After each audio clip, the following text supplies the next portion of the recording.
Hello, today we are reading a great book called The Watcher. It's Jane Goodall's Life with the Chimps by Jeanette Winter.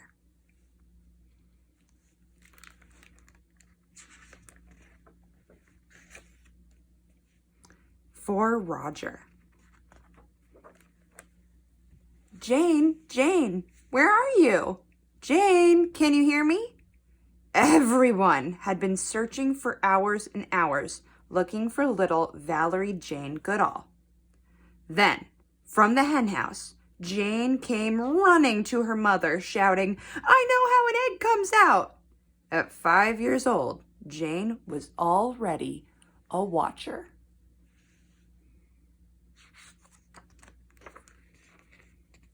Jane watched all the animals in her world, big and small. Earthworms, insects, birds, cats, dogs, horses.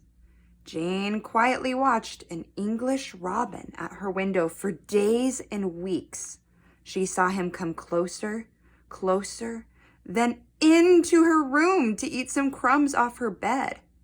When spring came, the robin even built a nest in Jane's bookcase.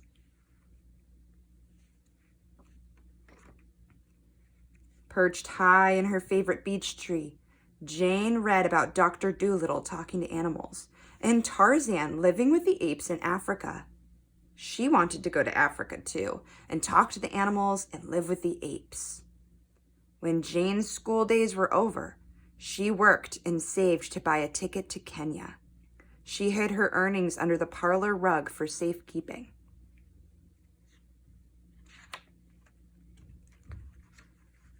Crossing the ocean, Jane stayed on deck and watched the waves, even when the cold wind blew. She saw all the different blues and greens of the sea and fish that glowed through the dark water. As Jane stepped onto dry land, she closed her eyes in joy. Jane looked for work with animals. A famous scientist, Louis Leakey, was looking for someone to watch and study chimpanzees to help us understand the animal most like us. Would Jane be interested? Yes, she would.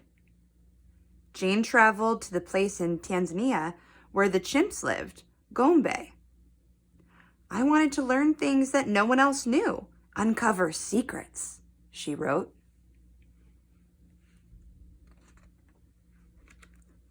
She set up camp far from any human dwelling. That first night, Jane lay awake listening to new sounds: the croak of a frog, the hum of crickets, the laugh of a hyena, the hoot of an owl. And looking up at the stars, she knew she was home.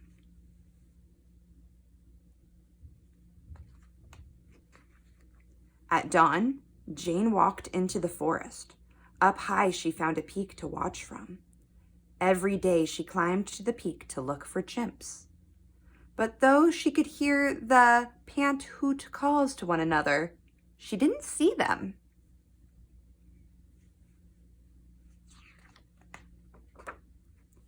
Jane walked down into the forest, hoping a chimp would appear.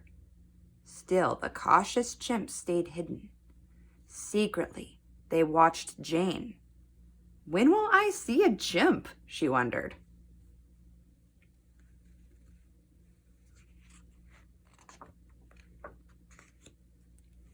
Then Jane fell ill with malaria.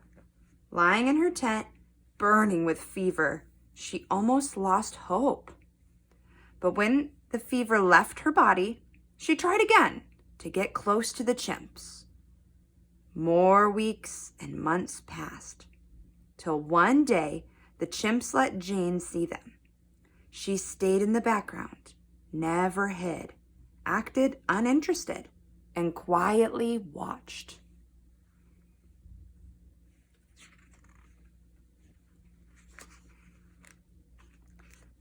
Now Jane watched every day, all day, even huddled in the rain. She saw chimps accept the rain, not look for shelter as we do, and she kept notes about it all. "You have to be patient if you want to learn about animals," she wrote.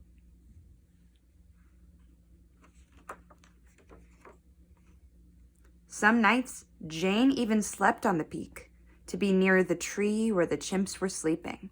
She woke at dawn and saw them slowly rise from their nests, sit for a spell, and then go off to find food.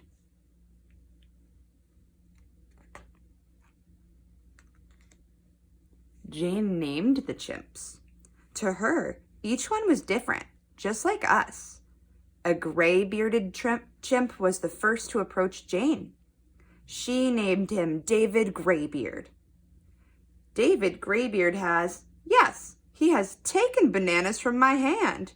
So gently, no snatching, she wrote. David Graybeard let Jane come close. She watched him shape a stick into a tool to dig for termites. Before this, nobody knew that wild animals made tools. She watched David Graybeard eat meat. Before this, everybody thought chimps only ate plants.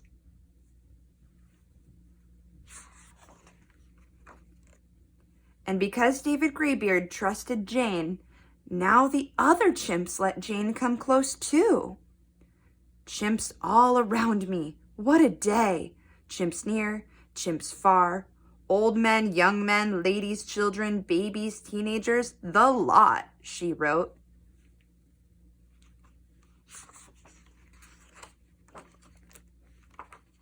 Jane watched the chimps when they were happy.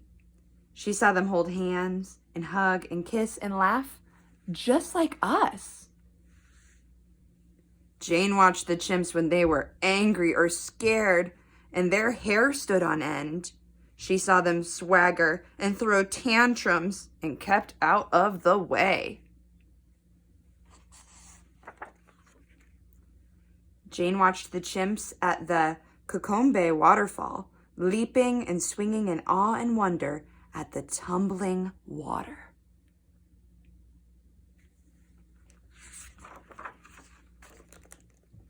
At night, after a supper of beans and tomatoes and onions, Jane listened to Mozart and Bach as she wrote up her notes from the day.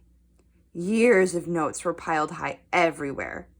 Jane needed help, and so assistants came to watch and write. One day, Jane sadly left Gombe.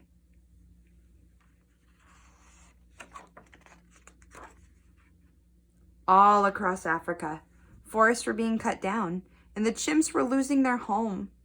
Poachers were shooting grown chimps and kidnapping their babies to sell to laboratories, to the circus, and as pets. Jane's beloved chimpanzees were in danger of becoming extinct. They needed Jane to speak for them.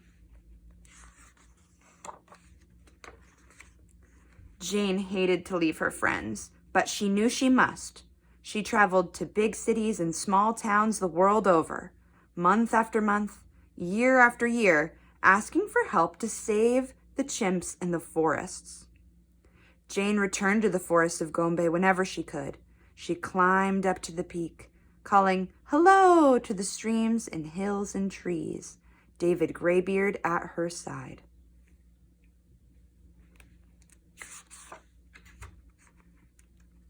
Jane watched and listened again to the pant-hoot calls of her friends. And when she went back to civilization to speak out for the chimps, Jane carried with her the peace of the forest.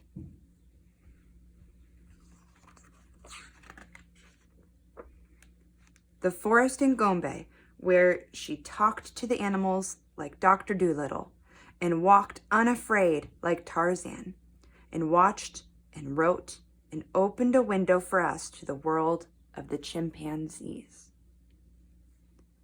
A note about this story. Jane Goodall grew up in England, but she dreamed of living in Africa. I wanted to watch wild animals, not animals in cages, she wrote. To simplify her story, I focused solely on Jane's own accomplishments. I omitted mention of her married life, her son, her mother's unwavering support. Jane was 26 years old in 1960 when she arrived at the Gombe Stream Chimpanzee Reserve in western Tanzania to study the chimps. Because she was young, Jane's mother accompanied her to Gombe.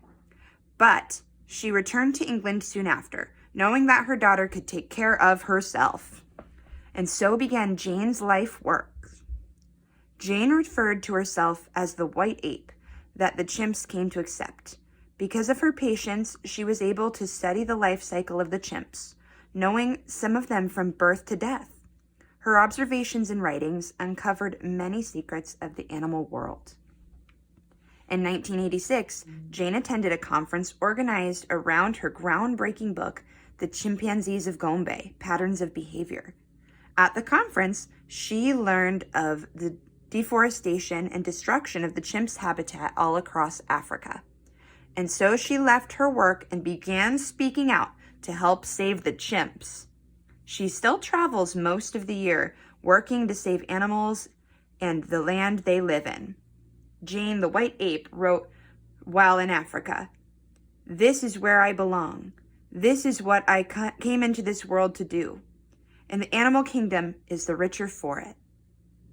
I wish that when I was a little girl, I could have read about someone like Jane Goodall, a brave woman who wasn't afraid to do something that had never been done before. So now I've made this book for that little girl who still speaks to me. If you are interested in learning more about Jane Goodall, she's written a number of books about her life, including My Life with the Chimpanzees and The Chimpanzees I Love, Saving Their World and Ours. You can also visit janegoodall.org. I hope you enjoyed the story. Once again, it's called The Watcher. Have a great day.